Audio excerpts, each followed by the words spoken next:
σοφία ορθήν, ακούσομεν του Αγίου Ευαγγελίου, ειρήνη πάση. Εκ του κατά Ιωάννην Αγίου Ευαγγελίου το ανάγνωσμα πρόσχομεν. Δόξα σοι, Κύριε, δόξα σοι. Προέξιμερον του Πάσχα ήλθεν ο Ιησούς εις Βιθανίαν, όπου ειν Λάζαρος ο τεθνικός ονίγηρεν εκ νεκρών. Good morning, everybody. On this Sunday morning in Nicosia, Cyprus, you saw images of a church where I am filming. I am nearby this church here, this small little church in downtown Nicosia. You can probably still hear the music, the chants, and the liturgy. Happy Easter to everyone who is celebrating Easter. Wherever you are in the world, have a happy and peaceful Easter. And I wish you, and the Duran wishes you all the best on this Easter Sunday if you are celebrating Easter today. Let's get to some news for this Sunday. And the big news, the breaking news, is that starting at 6 a.m. Moscow time, the Russian Ministry of Defense has called a ceasefire in Azovstal, this steel factory in Mariupol. It is the last holdout for the Ukraine military, foreign fighters, foreign mercenaries, Azov fighters, all these people that are holed up in this steel factory, which is a massive steel factory. From what I understand, it's 8 levels deep, has underground passageways. It's just a massive structure. It's like a city. It's a small city within a city. But this is the only area left now in Mariupol which is not under Russian control. The Ilyich factory, which was taken by the Russian military like 3-4 days ago, was the Ilyich factory and the Azovstal were the last 2 remaining pockets of resistance. The Ilyich factory has been taken by the Russian military. There's a lot of videos now on Telegram where you can see what this factory looked like and where the Ukraine military was hiding out. And just go to Telegram, you'll find a lot of videos with regards to the Ilyich factory. So all you have left now is the Azovstal, which is the big one. That's the big one. And the Russian Ministry of Defense has called a ceasefire. They're pleading with the Ukraine military to surrender, to come out, and they're saying their lives will be spared. And I'm also certain the Russian military would like to see who the foreign fighters are in that structure as well. This has been the big mystery that we've been talking about for weeks now, is what is in this factory, what's so important that's in this factory where you've had all these types of evacuations, 8 helicopter attempts, a boat, a cargo ship that tried to get in there. And the Russians now are saying, look, it's over, come out and your lives will be spared. Here's a statement from the Russian Ministry of Defense. So the Russian Ministry of Defense is promising to spare the lives of nationalist militants and foreign mercenaries in Mariupol. The Russian Defense Ministry has called on the remaining Ukrainian forces besieged at a steel plant in Mariupol to lay down their arms, offering guarantees of life and safety if they accept the proposal and halt all hostilities starting Sunday morning. Here's a quote from the Ministry of Defense in a statement. Considering the catastrophic situation at Azovstal metallurgic plant and being guided by purely humane principles, the Russian armed forces offer militants of nationalist battalions and foreign mercenaries to stop hostilities and lay down their arms, starting 6 a.m. Moscow time on April 17, 2022. All who lay down their weapons are guaranteed the preservation of life. So that's a statement from the Russian Ministry of Defense. And I hope that whoever's left in Azovstal takes them up on their offer and lays down their arms and comes out. And that includes the foreign fighters. That includes the possibility of there being NATO commanders there. It includes Azov. It includes everybody. I hope that this Easter Sunday, for those celebrating Easter this Sunday, that they take the Russian military up on their offer and they surrender and they come out of the steel factory, and we put this chapter, this mystery, to to an end. So that's what's going on there. That's the offer. What happens if these guys don't take Russia up on their offer? We don't know. We've heard rumors of possibilities of Russians flooding the steel factory. There were various reports that the Russians brought in fire trucks in order to think about flooding this factory. We've heard reports of bombing it. I think there was long-range bombers that were flying, I believe yesterday or 2 days ago, and it looks like that may be an option. You know, bunker buster bombs and stuff like this. I don't know. I don't know. I just hope it doesn't come to that. That's what's going on in Azovstal. While we're on the subject of NATO foreign fighter mercenaries, we're getting a lot of reports of more and more NATO fighters, foreign mercenaries. It's hard to know which is which at this point, because many of the people being caught and their video messages, they're claiming that they're foreign mercenaries. A lot of the media on the Russian side of things are claiming these are NATO fighters. We'll find out. But this is a statement, once again, given by Andrei Klimov, the deputy head of the Commission of United Russia Party for International Cooperation. And this has to do with NATO fighters. In their words, this is coming from this Russian official's words, of NATO fighters who have been caught. And I quote, "Among those captured in Ukraine, there are military personnel from the countries of the North Atlantic Alliance." This was announced on April 15th, and it was announced by Andrei Klimov. "We already have prisoners among the military personnel of NATO countries. We will show all this when we conduct trials, and the whole world will see what really happened." So this is what he said when he was briefing the media. He's, I'm just looking right here. Yeah, okay. This is what he said when he was briefing the media. He also said that there are mercenaries in Ukraine from Asia, Africa, Great Britain, the USA, and other states.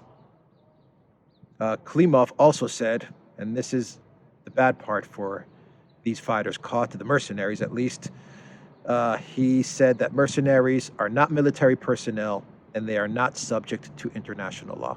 All right, so that was a statement of a very important Russian official. And we have news that another British foreign fighter, he's being branded a mercenary, Sean Pinner, has been caught, and his video is in Telegram. It's all over Telegram right now. And this guy was also very much like Aiden Eslin, was also one of these guys that, and I don't know if this is what he did, but he's one of these guys that heard Liz Truss, 4 weeks ago when this conflict first started, heard Liz Truss encouraging young British men to go to Ukraine and fight for democracy and to fight for human rights and to fight for Zelensky. These men went to the embassy in Ukraine and London, and they signed up under people like Liz Truss's encouragement. Very, very misguided. A terrible thing that the foreign secretary did, an absolutely terrible thing that she did by advising these young men of Britain to go to Ukraine and fight for what? For what? For Zelensky? Really? Just terrible, terrible thing that she did. Boris Johnson, by the way, to be fair, Boris Johnson has come out with statements, and he's coming out with these statements more often. The more we're seeing these British fighters and these British mercenaries who will not be afforded any of the Geneva Conventions, international law, the law of war, they won't be afforded any of these rights. Boris Johnson is now coming out almost daily, and he is saying, do not go to Ukraine to fight. Boris Johnson is being very clear. He is going absolutely against what Liz Truss said. And he is saying, do not go. The UK does not recognize mercenaries. It does not recognize foreign fighters. And Boris Johnson is being very clear about this. So, to be fair, Boris Johnson, I think, has understood the terrible, terrible mistake that Liz Truss made by encouraging the young men of Britain to go to Ukraine. And now we're seeing the consequences of her stupidity, in my opinion. So look, the other news that we have with regards to what's going on the ground, at least in Ukraine, is we have reports. Let me get the number. Reports from the Russian military with regards to Ukraine casualties. Irrecoverable losses is what the Russian military calls it. Now this follows a statement from Zelensky where he said, and this shows, I think Zelensky was on one of his benders or on one of his you-know-whats. You know what? One of his you-know-whats. But Zelensky said that only 2,000 to 3,000 Ukrainian soldiers have died in this conflict. And then the Russian ministry comes out 5 minutes later, and they say this: the Ministry of the Russian Federation has reliable data on the true losses of the Ukrainian Army, National Guard, and joined foreign mercenaries, which Zelensky is afraid to tell the people of Ukraine. As of today, the irreplaceable losses amount to 23,367 people. That's a pretty exact number. How they got that number, I have no clue. It's a pretty exact number, and my honest opinion, I think it's right. I think it's exactly right. Exactly right. I'm not going to say exactly right, but I think it's pretty accurate. And I say that because when you look at the fact that you had, just in Mariupol alone, 14,000 Azov guys in Mariupol that have been soundly defeated and either surrendered, can't be found, or annihilated. I think right there alone, you could say that's, of the 23,000, you could say that's, I don't know, 7,000, 10,000 right there. So, and then you look at all the other wins and the territory that the Russian military has taken over, and the wins that they've accumulated, which amount to pretty much, gosh, I think now it's two times the size of the UK is the amount of territory that they now control, and that number sounds pretty damn accurate. For Zelensky to say 2,000 to 3,000 is ridiculous. It is absolutely ridiculous for him to say that, to make that claim. Ridiculous, given everything we know just in Mariupol alone. So the guy's lost. He put out a video yesterday as well. It's on Iniesa's Telegram channel. You can check it out. I'll put a link. Maybe if I don't forget, I'll put a link to it. But yeah, Iniesta has a link of like Zelensky on one of his benders, just talking nonsense. But and it's kind of making its rounds. But yeah, so those are the numbers that the Russian Ministry of Defense is putting out there.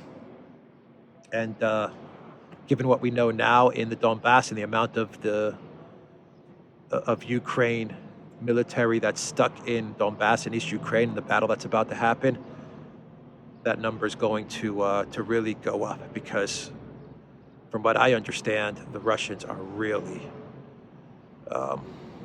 toughening up, and they're bringing a lot of force to this area. So we'll see. We will see what will happen there as well. I'm trying to think, is there anything else that I have to talk about? I do have a kind of a clown world that I could get to. Sometimes when I do these videos, I have stuff on my mind that I want to talk about, and I just forget, because I don't really have a script or anything to go off of. We covered the ceasefire. We covered Azovstal. There are reports. There's an interesting story. There are reports that the ODYSEE is now going to come under investigation because they were passing off intelligence to the Ukraine military. The OSCE was the force, the organization in and security of European states. That's what it is. The Organization of Security and Cooperation of European States, something like that. And they were in the Donbass on the conflict line, supposedly to ensure the peace and to make sure that any military escalation on either side was accounted for and reported on, and so that we didn't get any type of conflict. They obviously failed in their mission, but they were kicked out by the Russian government, by the Russian authorities, like 2 weeks ago.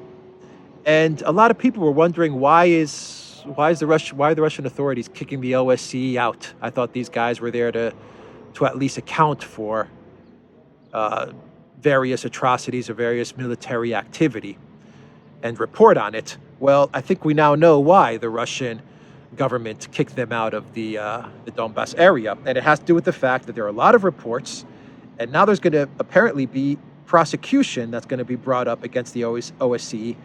Reports and prosecution that this monitoring mission, this special monitoring mission is what it was there to do, was actually passing off intelligence to Ukraine and to the Ukraine army. And there's actually an independent journalist named Slatkov, Alexander, I believe, Slatkov. I know it's Slatkov because I remember that name because Slatkov reminds me of the Russian word slatky, which is sweet, I believe, for sweets. But that's how I remember his name.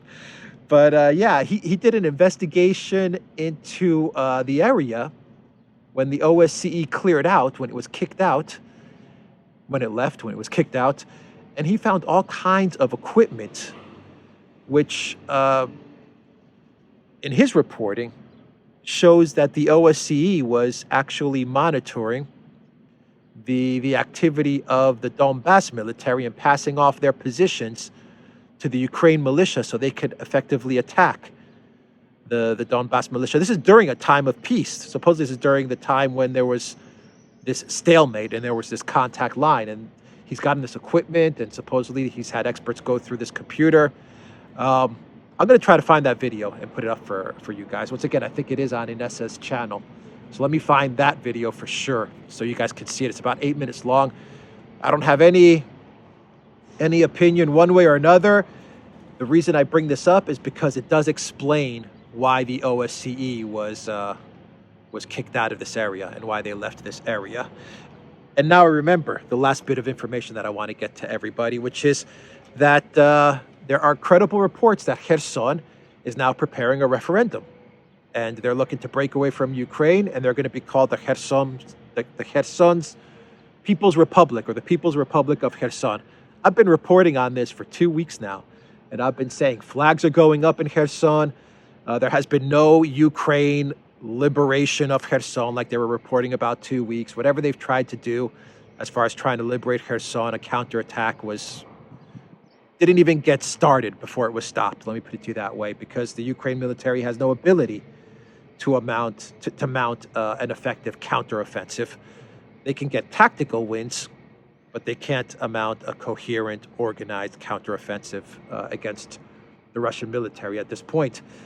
But I've said Kherson is looking like a region, and it's a region in the southeast center of Ukraine, approaching Odessa. But it's a region which I said is looking more and more like it's going to break away. And like I said, they're putting Russian flags on administrative buildings. They're using the ruble. They've got Russian media operating there as well. Russian TV channels are back. And sure enough, it looks like we may be getting some sort of referendum for Kherson to break away. Ukraine is being picked apart. If Zelensky doesn't agree to, and I don't even know if it's on the table anymore, doesn't agree to the terms that Russia has put on the table, this is going to be a very common occurrence. And what we know of as Ukraine, this territory that we know of as Ukraine is going to be no more. Today it's Kherson. We have Donetsk, Lugansk, Kherson. Tomorrow it's going to be something else. I've been reporting on this for a while, and now it looks like we're moving towards some sort of referendum. And that's going to be just a terrible blow to the country that we know of as Ukraine. And let's get to a clown world. Very quick clown world, everyone.